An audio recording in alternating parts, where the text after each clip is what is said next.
just to the climb. On top of the Montella, you can see there's no point going to the crest, just fog. Just to prove I'm in northern Italy is I'm actually at the front line of the First World War. The Italians were here, it's a trench, and the Austrians were that way, coming from that direction.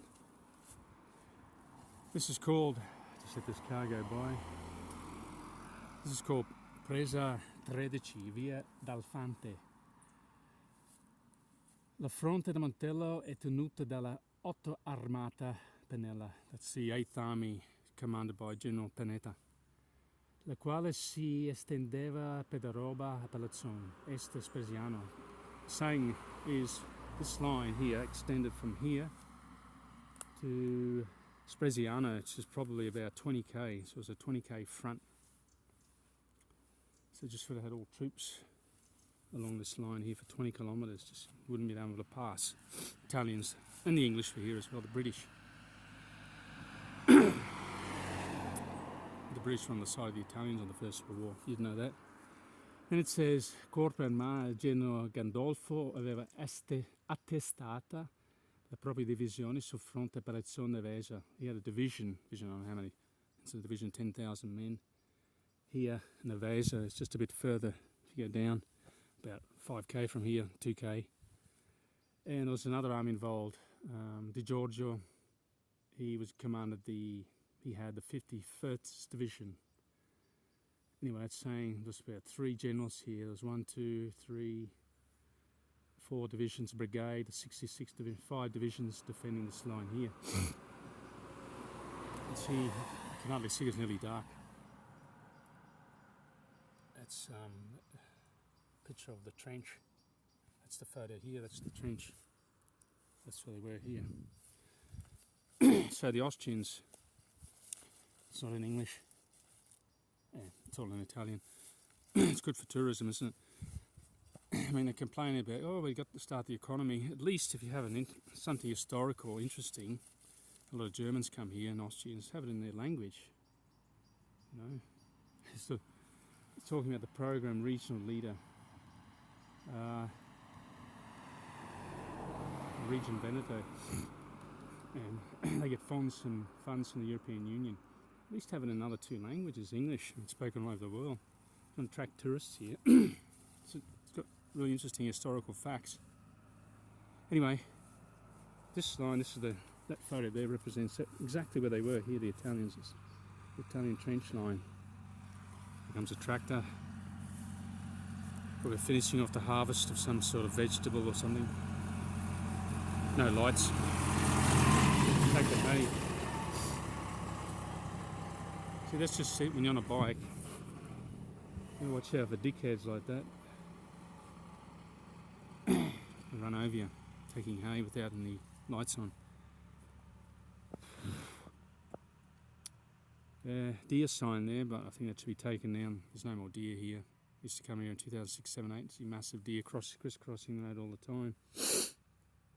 The habitat's been destroyed by trail bikes. It's just a noise. It scares them off, the noise. Anyway, what was the topic? Yeah, I wanted to talk about. Journalism. This is journalism. Anyone can be a journalist. They haven't got a code of ethics. You can write what you want. You know, the papers, the media say what they want. Mishandling the truth. What gets me is there's a lot of these comedians or journalists like Joe Rogan. I think he's got a net worth of 250 million. Russell Brand, 20 million. He's that guy who made fun of Ricky Gervais. I think his net worth 250 million. There's another, what's that, another American? Anyway, there's heaps, and they're in the millionaires. There's billionaires and millionaires. A lot of these guys that you see on YouTube that talk against the establishment, they're really well off. They could create a fund.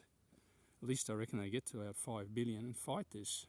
I mean, you and I haven't got that sort of monetary capability. And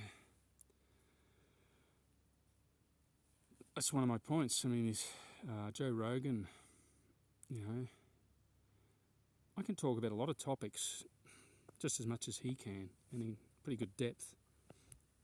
And basically a swim coach, pool centre manager, living in northern Italy. I can discuss, not in probably great detail, the solar system, the environment, general knowledge of the environment, general knowledge of business, general knowledge of the monetary system, general knowledge of fitness.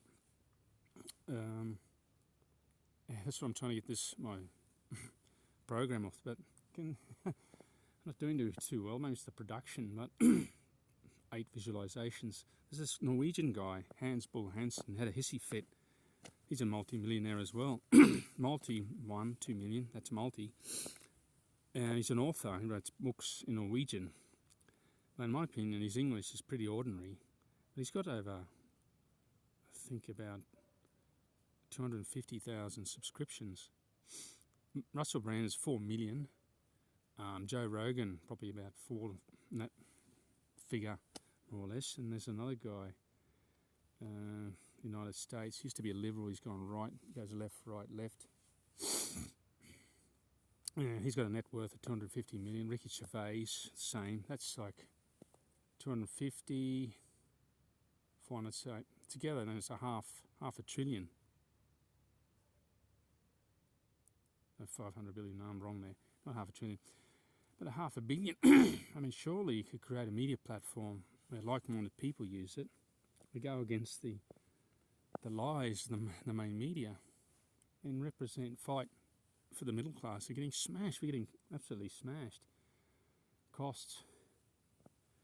Today, my wife and I, we have to decide, not joking, I've decided to not turn the heating on this winter. So it was a decision between keeping the heating on and buying food. So I chose to buy food because I'm only home most of the time at work or out. I'm only home. I'm awake, might watch an hour of TV and I go to bed. I sleep, so I'm underneath the blankets. I mean, if you've got a family, what do you choose between heating or food? I mean, that's what fascinates me. Anyway, on the Montello, no one around. You might think you're about 8 o'clock at night. It's only about 5 in the afternoon. On any given day, during the summer, you'd have motorbikes, cars, heaps of traffic up here, excursionists.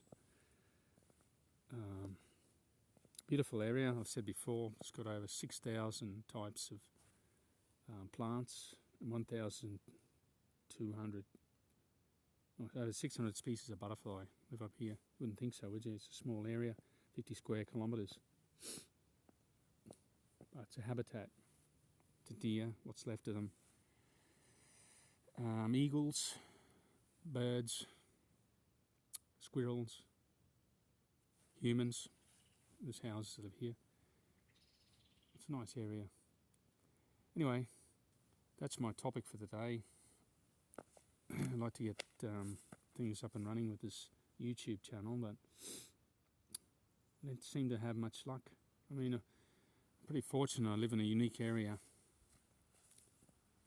And in a unique situation, but I can't seem to get any subscriptions, people who are following my channel. I see a lot of stuff out there is just rubbish. That John Logan character, American, the biggest YouTuber in the world, it's basically just a yobbo. Making fun of people. Let's get heaps of likes and make money, be a millionaire, making fun of people. Anyway, got to go now. Have a good day. Look after yourselves.